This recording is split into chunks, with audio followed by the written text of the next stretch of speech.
Hello everybody! In this video we're going to talk about how to create a Twitter app. Let's start with a Twitter username. This is not a Twitter handle yet. Then I'm using my Gmail account with a plus. That's a good trick to get multiple accounts with your Twitter. And a password from my password manager, as we all do, isn't it? Here, you must enter your phone and validate it with the code they gave you by text, otherwise you won't be able to create a Twitter app. Now it's time to choose our Twitter handle. Problem: it must be unique on Twitter, so I'll add an app suffix. Yeah, let's skip all the onboarding process. Blah blah blah. I'm going to confirm the email address and come back here to refresh the page. And that's done. They still think we are new here. That's funny. So let's go to the developer website. developer.twitter.com.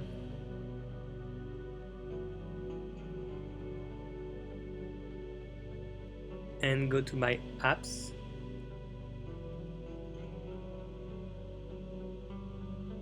Okay, create a new app. We have to go through the form. Remember that the app name has to be unique too. For now, I'll put my launch work page as my website and no callback URL. Yeah, let's get our keys. As it is often the case with API, you will need a set of keys to use it, a public and a private one. Also, because we're going to use authenticated API endpoint, we need to get auth keys as well. Twitter allows you to get a valid pair of keys from this interface. Save all these keys and we're ready for the next part. Let's create a working directory.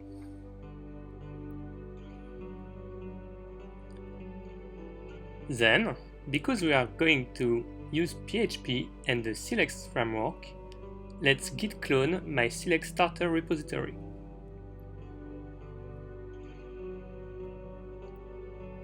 Take some time to inspect the README to learn more about its usage.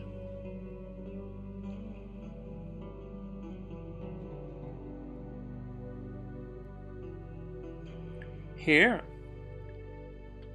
it is the routing file. It associates URL and files.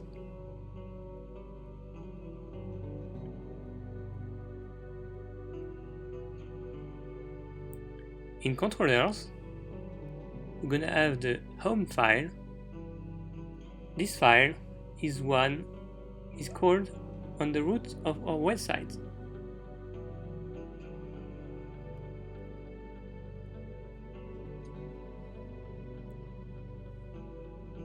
Now, let's take some time to explore the file tree. Here are the templates.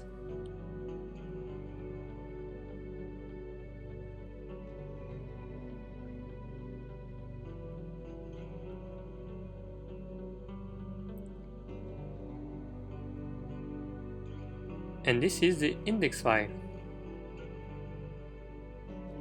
You won't have to modify it.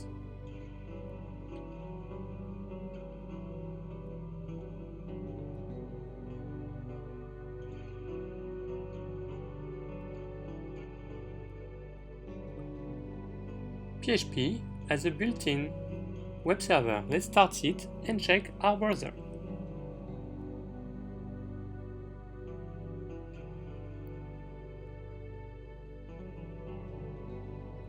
And it is not working because I did not install the project dependencies. Let's do that.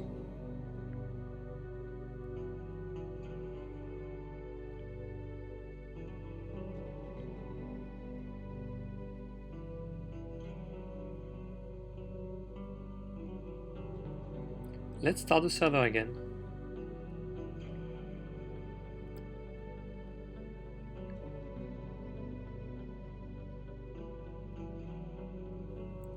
As stated in the README, you need a config field. You can copy the this version to config.php.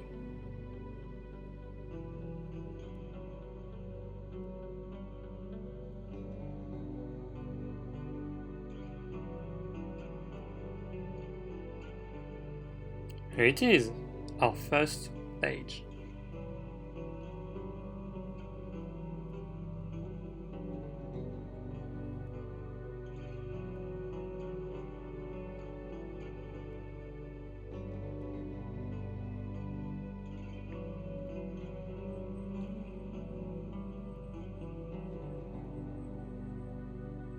Okay, let's edit home.php to show something else.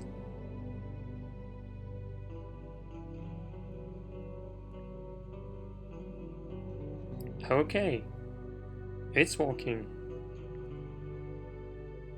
Here I'm writing the process, so it is more easy to organize my code. So as you can see, the goal for now is to first get a tweet from a tweet URL, then we check if this tweet has reply from the author, and we do it again and again for every tweet.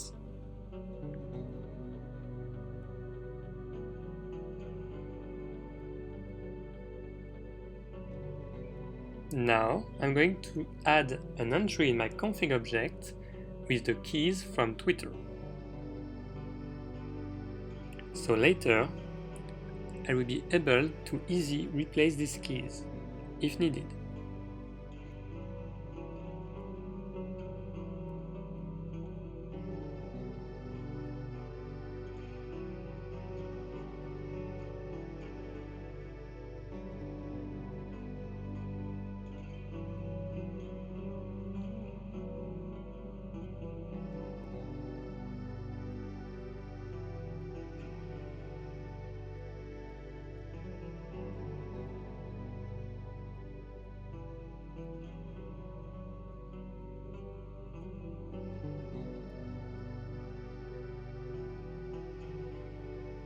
Okay.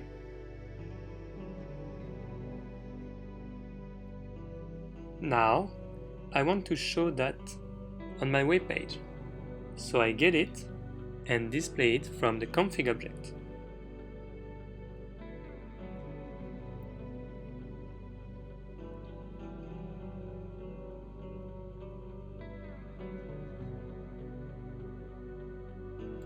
Et voilà!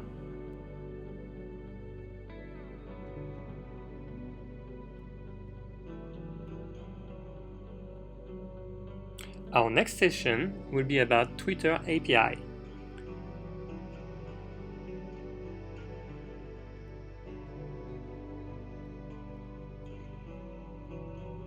First, we need a PHP library to interact with Twitter.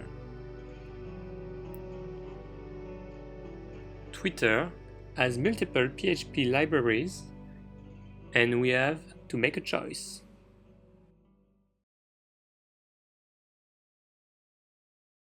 We're going to check the Twitter API and find a PHP library to interact with Twitter.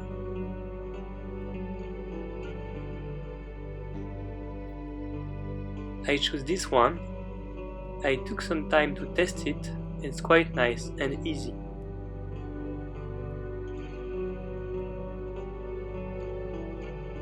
To install it, we only have to composer require. It will take some time on my connection, but still we can continue our work.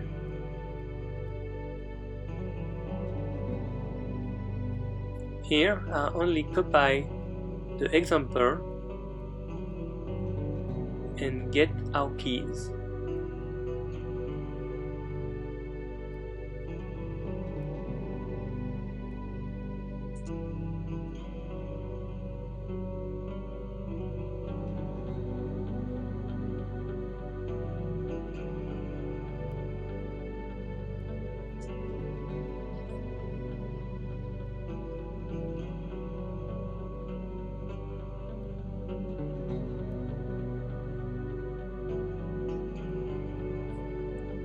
Then, still copying the example,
you can see Composer is progressing.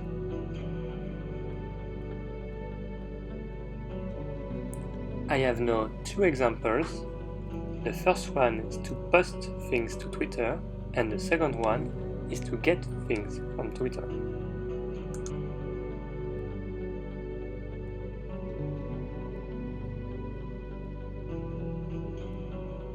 Composer is finished.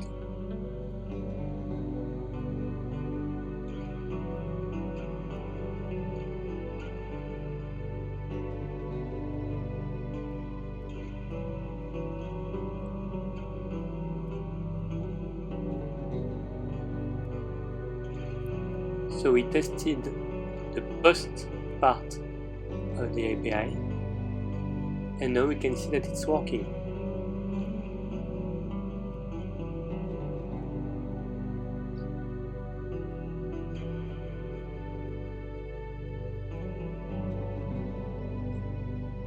I will comment out all this code and goes to the exam 2.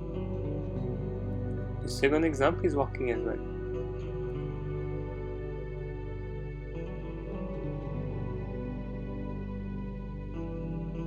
So now we can post and get content from the Twitter API.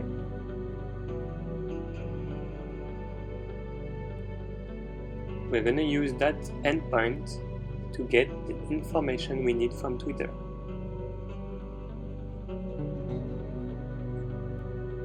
Let's have a look at the parameters needed so we can query Twitter the right way.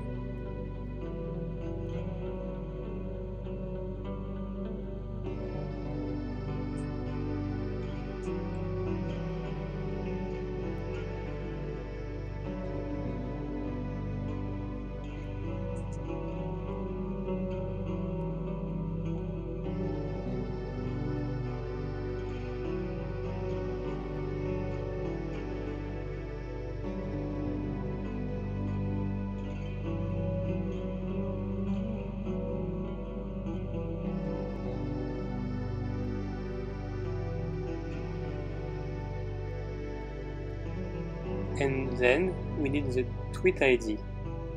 For that, we're going to use that use technique and get the tweet ID from the URL.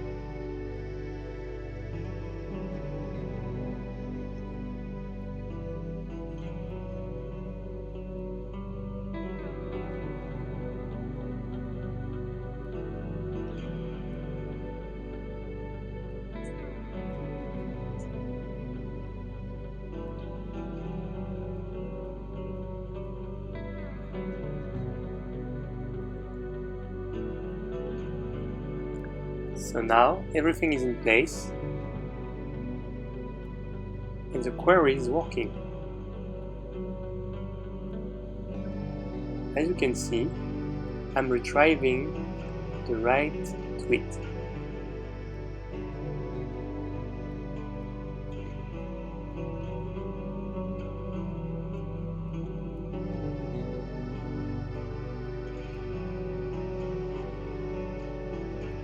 With Chrome, you can get a preview of any JSON request in the Network tab of the Developer tool.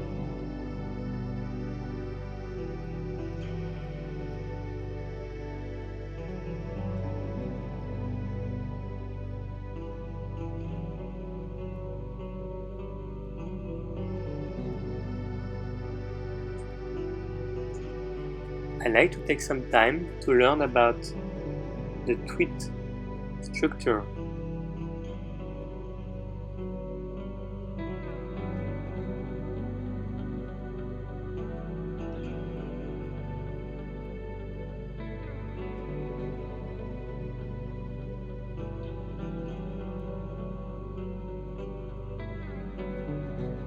Let's get back to the documentation.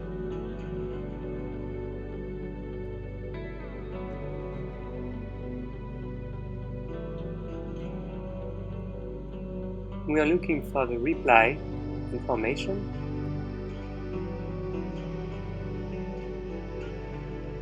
But to be honest, I cannot find it for now.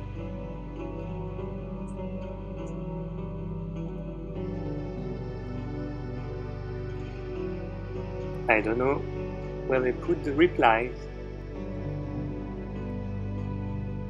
Let's check that in the next episode. Thank you.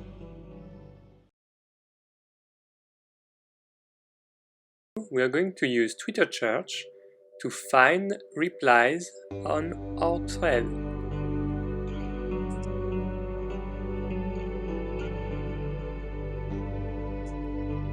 Let's reorganize a little bit the code.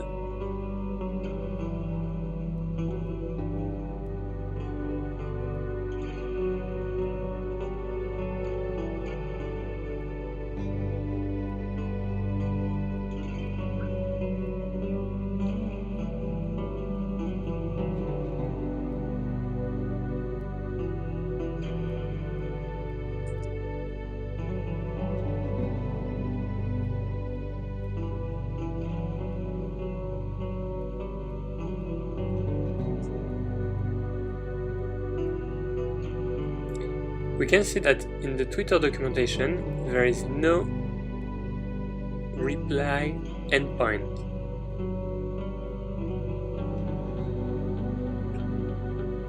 So a good reflex is to check on Google if anyone has the same problem.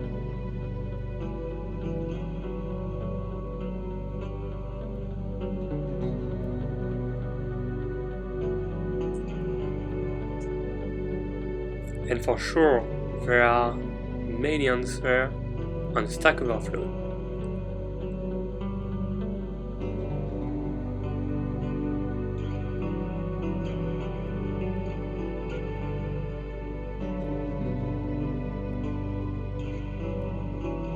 In 2010, a little bit old.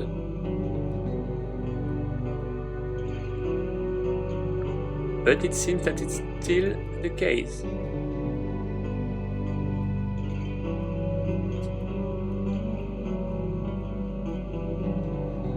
So they suggest to use Twitter Search instead.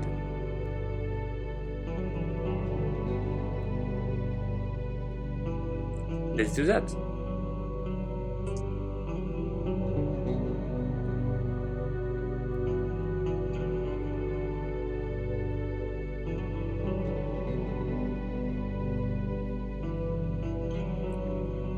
Let's copy a piece of code that we are going to use later.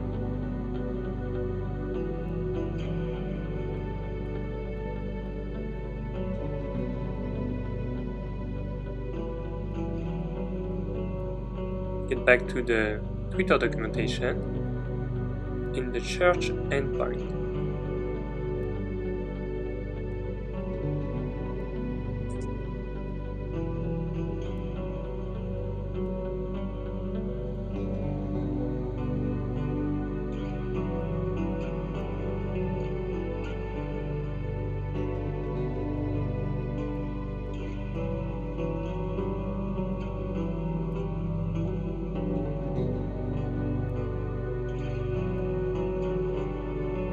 Okay, let's get started.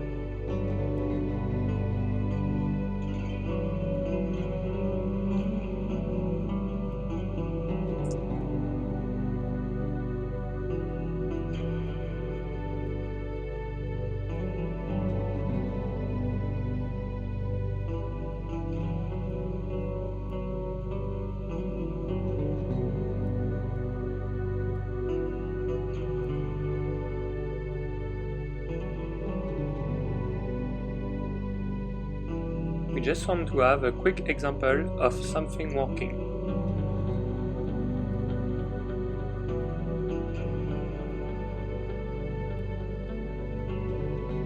That should be alright.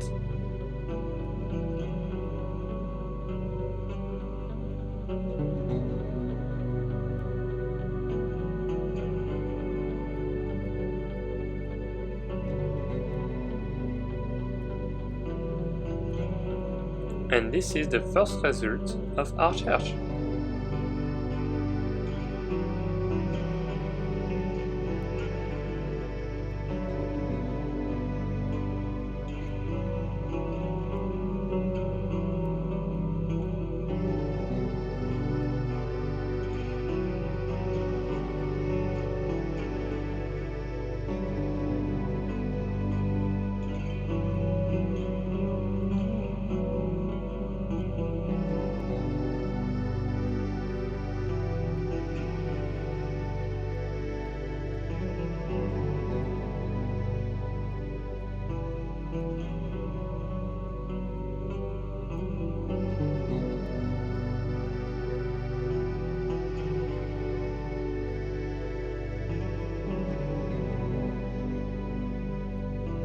Yeah, that's working.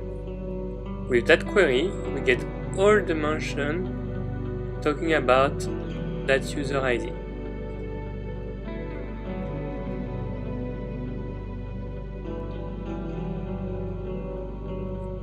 Now the only thing we have to do is to filter these results.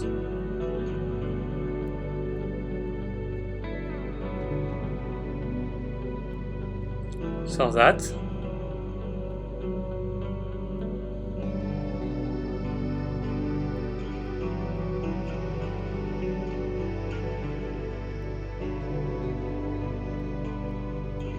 we are going to use the in-reply to status ID field.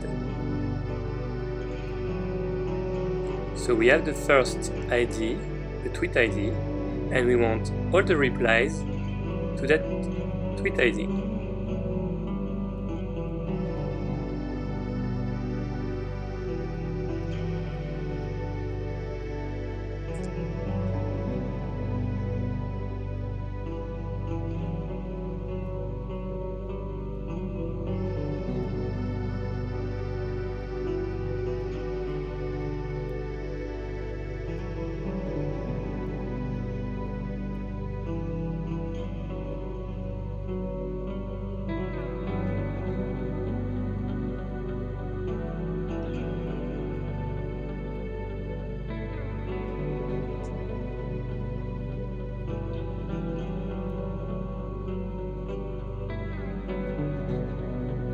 And there it is.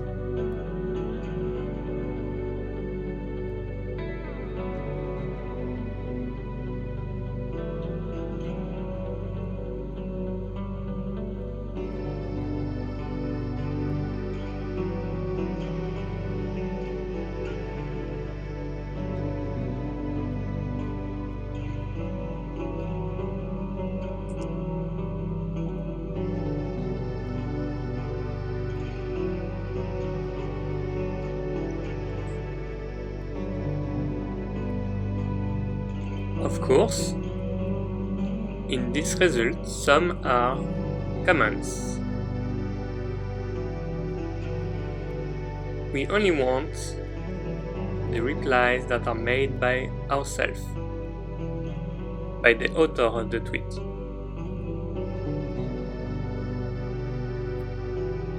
It's easy, we're gonna filter that too.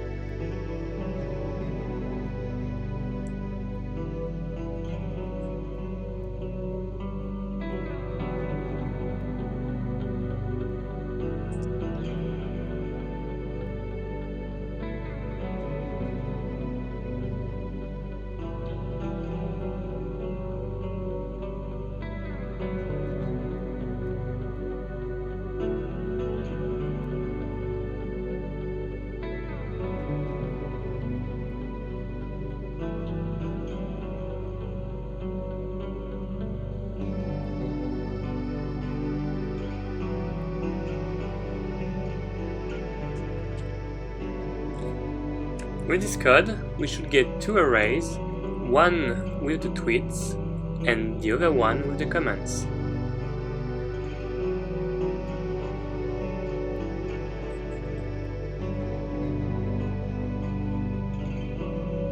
For now, there is no comment. Let's post one. I'm going to reply and add a comment to that tweet. I change my account.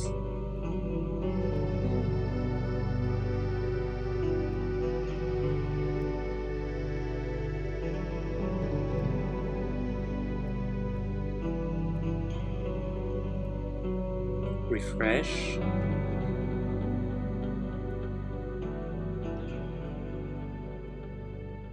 And there it is.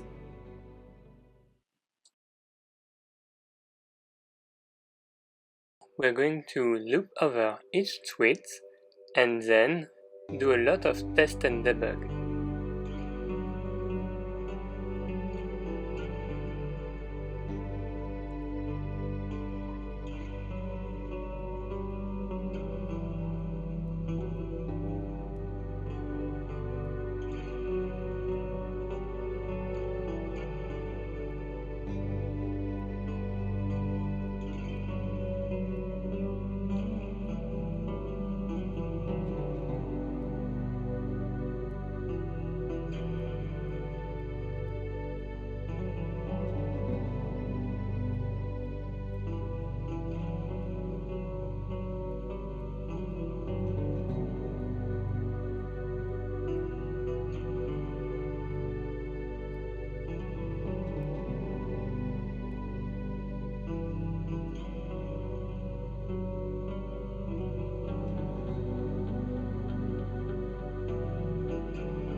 The idea is to, for a given tweet, get the replies, and in these replies find the one that is from the same author and loop that way for each replies.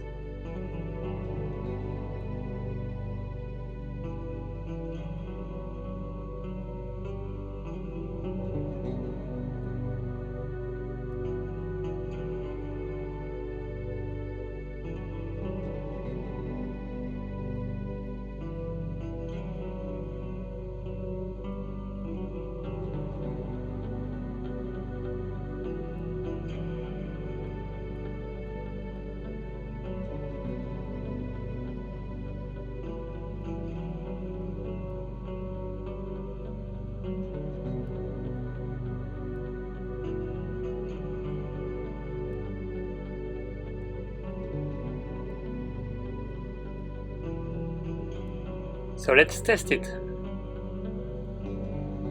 Oops, it seems to get into an infinite loop.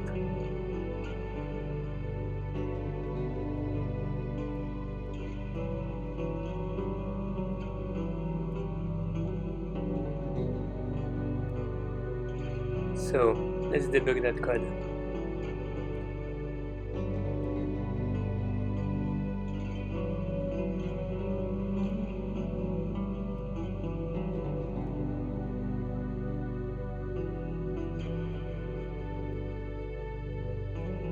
This looks alright.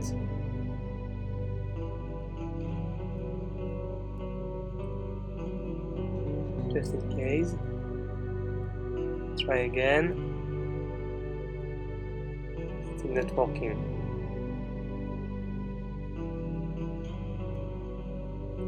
What we could do is to add a counter so it never goes to the infinite loop.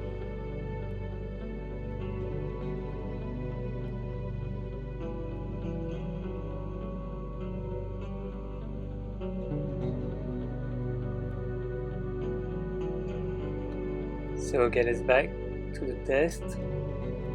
We have our counter here that limits the number of results, so we can check the data and maybe find something wrong.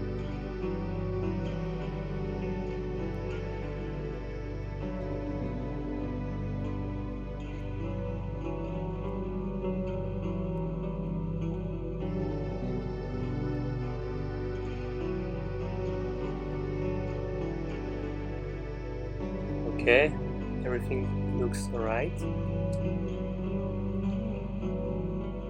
So what is it?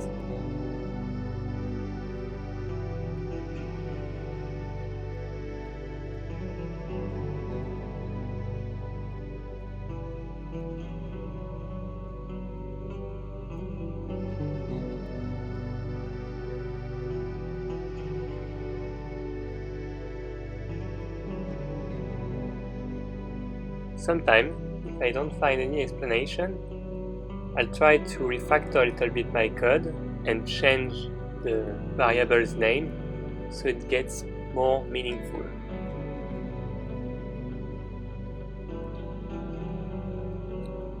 It helps me to think as well. So that's why I'm doing that.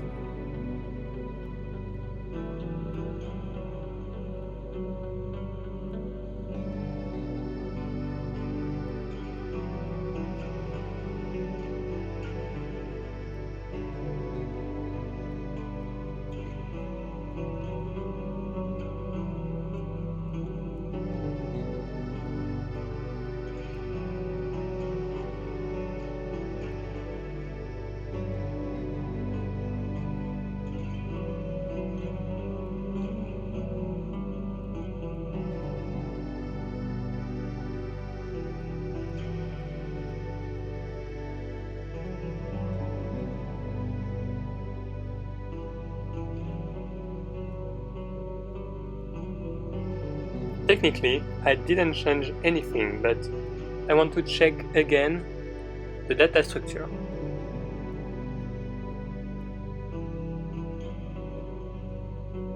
So here, there is suspicious things. Let's investigate.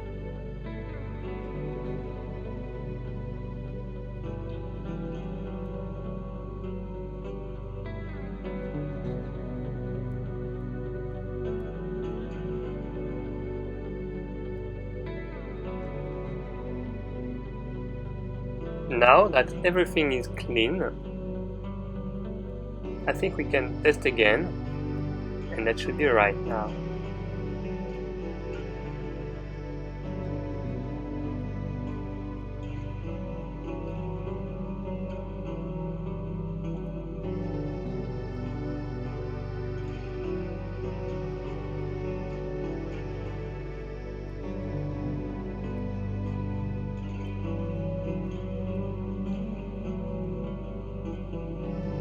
That was our first. This is the second one with a comment.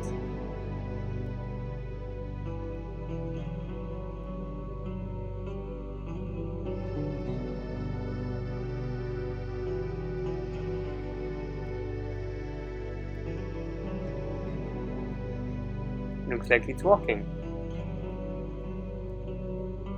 And the third one. Perfect.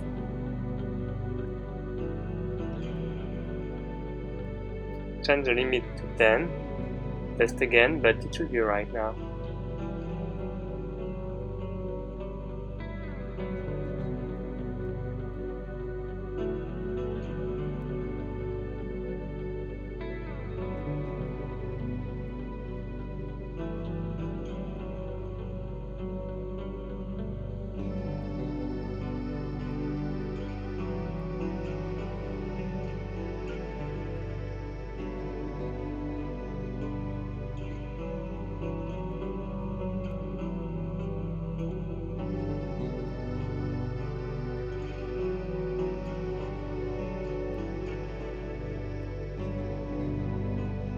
Okay, let's test our code with another thread.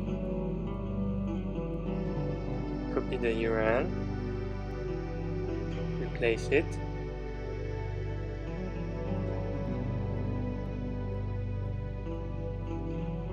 refresh, and then great, it's working.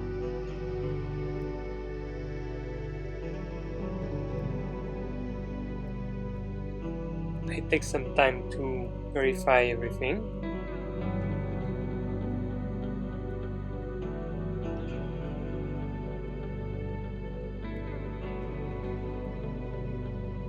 Looks great.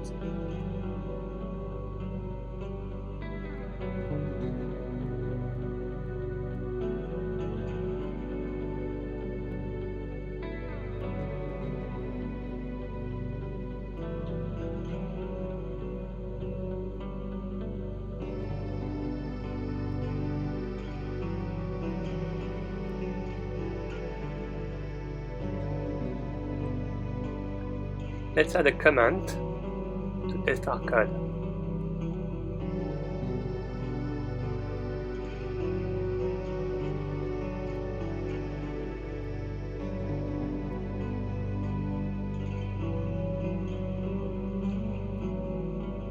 And refresh.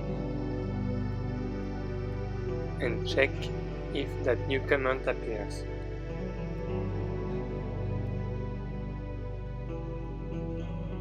It does not.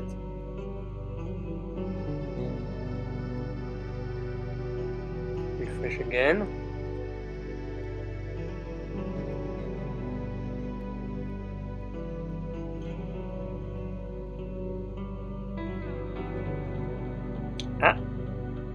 Here it is. Great.